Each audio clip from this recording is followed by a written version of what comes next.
Boker Tov, il est 8h, heure de Jérusalem, 7h, heure de Paris. C'est l'heure du premier journal d'information sur Studio Kalita, relayé par Radio J. Et ce matin, la classe politique est toujours en pleine effervescence après le discours de Benny Gantz et ses très nettes répercussions dans les sondages. Des sondages qui ont été publiés hier par les chaînes de télévision israéliennes, par la radio israélienne. Et dans ces deux sondages, la tendance est la même. Le parti de Benny Gantz, Résilience pour Israël, est propulsé vers le haut.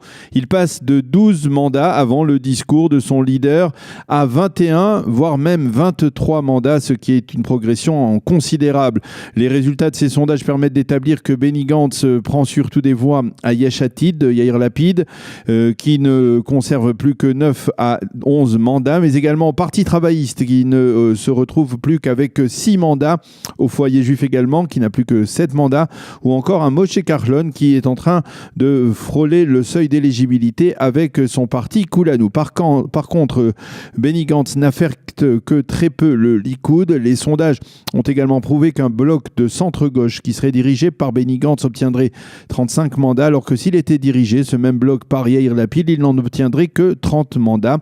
Désormais, donc, Gantz est considéré par les Israéliens comme autant apte à gouverner que Binyamin Netanyahu. Nous reviendrons sur ces sondages et sur les commentaires qu'ils provoquent dans la revue de la presse et des médias à 8h30 heure de Jérusalem, 7h30 heure de Paris.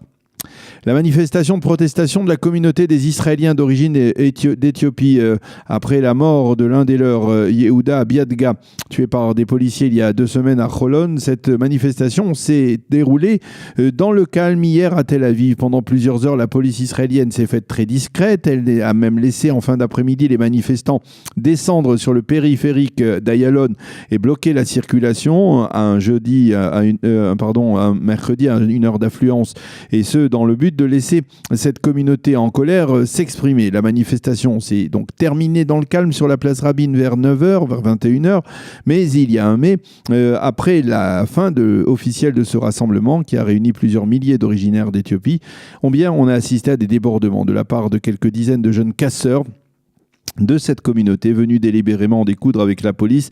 Là encore, les policiers se sont retenus, selon les témoins, mais lorsque les actes de vandalisme et les jets de bouteilles se sont intensifiés contre les forces spéciales de la police israélienne, ont riposté en utilisant tous les moyens nécessaires pour disperser cette manifestation.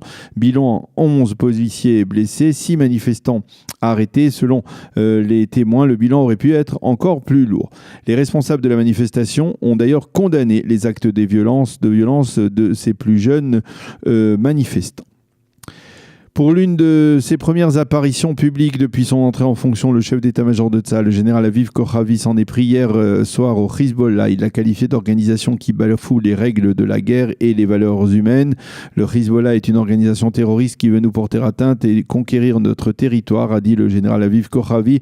Il a également promis que Tzahal continuera à œuvrer contre l'installation des forces iraniennes en Syrie. Le général Kochavi a fait cette déclaration à l'occasion de la cérémonie marquant le 22e anniversaire du terrible accident des hélicoptères au-dessus du Moshav de Shar Yashuv dans le nord. 73 combattants de Tzahal avaient été tués dans cette collision qui est restée dans toutes les mémoires, on peut dire dans la mémoire collective de l'État d'Israël.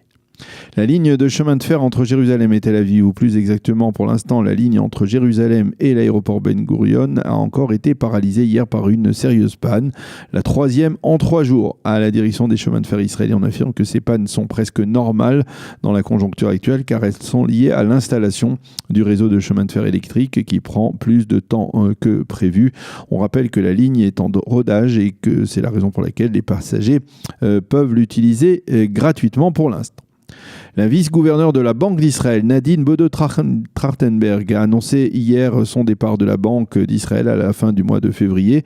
Le docteur Bodo-Trachtenberg, que nous avons eu le plaisir de recevoir dans notre studio, a été pendant les mois de novembre et décembre gouverneur en exercice de la Banque d'Israël jusqu'à l'entrée en fonction du nouveau gouverneur, le professeur Amir Yaron. Elle a publié un communiqué dans lequel elle se dit fière d'avoir réussi durant son mandat à faire face à des dossiers complexes dans le domaine bancaire tout en continuant à travailler en étroite collaboration avec les instances du pouvoir en Israël. La météo pour terminer, le temps sera ensoleillé à partiellement nuageux, mais des températures en baisse. Il fera 13 degrés à Jérusalem, 18 à Tel Aviv et 23 degrés à Eilat. Voilà, c'est la fin de ce premier journal d'information. Nous allons marquer une pause et on se retrouve tout de suite après.